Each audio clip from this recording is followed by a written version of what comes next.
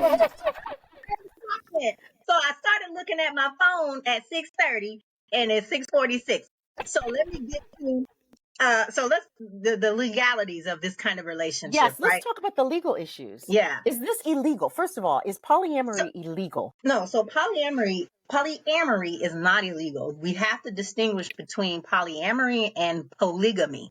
Right. So it's a very straightforward line. Like, you don't try to get married. Don't try to get married to more than one person, because right Right. now in the US that is illegal. Okay. Even if we're talking about domestic partnership, that conversation came up a lot in the LGBTQ plus community. But it's a recognized relationship status Mm-hmm. that provides certain, legal benefits and things like that. And so you can't enter into a domestic partnership with more than two people. Once again, that will be considered polygamy. So just the act of attempting to marry more than one person. But who you are in a relationship with, or how many you are in a relationship with, there's no legal ramification for that. But then, of course, if you're deciding to enter into a relationship like this, once again, it's not just this free for all, just for sex thing. This is a relationship where you're building together, you're living together, you're combining finances and resources together. So you Yeah. have the same issues, but unfortunately, at least right now, there's only two cities in this whole United States that allow domestic partnerships for polyamorous relationship. There are two cities in Massachusetts. What was it? Cambridge and Somerville. Somerville. And Yeah. that was as of June 2023, at least when I saw that that research. But right now, I don't even know if, let's say, you just want to enter into a contract, right? That's just a mutual agreement between two people with, consideration and all that, right? I'm getting kind of into the weeds of the legal terms of a contract. But I don't know if a polyamorous contract is enforceable in a court. I just didn't have time to do that research to see if there's been any case law considering this kind of contract and whether or not it's enforceable. I don't know. And so, in order to have a contract, you have to have offer, acceptance, and consideration. Mhm. And certainly, you can argue those components are in a contract, and what you're contracting is not illegal. So I would argue that you could enforce a polyamorous contract, but I don't know. I haven't Right. gotten into the weeds of that. So right now, you can just establish your own. So at this point, from what I know anyway, any agreement or contract really is just going to be rules and guidelines, right? Mm-hmm. That you have between yourselves, and it's an honor system, where you're hoping that your partners are complying with and abiding by the rules and guidelines that you set up. So I Yeah. don't know. We'll see. Maybe if I have extra time, I'll look into it further to see if there has been any, precedent set for these kinds of contracts. Because how Yeah. do you split your assets when you decide Right. you no longer want to be You want to together? be it. Yep. You And certainly wouldn't be also, able to do it through the family court right. because it's not a family court matter. And things like if you know, someone gets really sick and say they are a child's biological parent Yeah. and what happened, so I guess maybe they could have some things written Yeah. I mean, as to who would custody, the custody piece. Yeah, I Um, mean, you can always appoint a guardian. A guardian doesn't have to be a blood relative just now, just in general. If you want your partner to be able to have access to your medical records, you just have to make sure you actually put those documents in place. There's no restriction on saying who can be your agent to right. make your medical decisions for you. So, you can name your primary spouse, and then you can name your other partner as the alternate. You can do that. It has to be very strategic and piecemeal, but there Yes. is no relationship recognition. Right. It's not like when you get married, there are, based on your state, there are certain items that are just assumed because you are married. There's Right. certain legal implications for that. Whereas if you're in a polyamorous relationship, you don't have those Right. And so things. you You have to have be to, very intentional. right, you have to be intentional. You have to do this. And one thing that just reminded me of people in the LGBTQ plus community, I some of the same stigma and some of the same concerns when I looked at the research, some of the same concerns that LGBTQ plus folks had about like disclosure and about the legal issues, some of those same things are also echoed within polyamorous persons. Yeah. And so I think, you know, we know that that we've gotten some more legal rights for folks who identify as members of the LGBTQ plus movement. And so I think that since there's some things that are similar in terms of the legal issues, so there may be some ways that like those different groups could help each other think about, well, how do we work through some of the legal issues and how do we advocate? Because it's also about stigma. I mean, there are some people that it doesn't matter how much research you show that says that children aren't harmed, or that people can be in loving, fulfilling relationships. There are some people that, based on their own personal beliefs, they are just not going to believe that, and they're going to want their beliefs to dictate what other people can do. Exactly. So, I think on that note, we have our two, additional segments.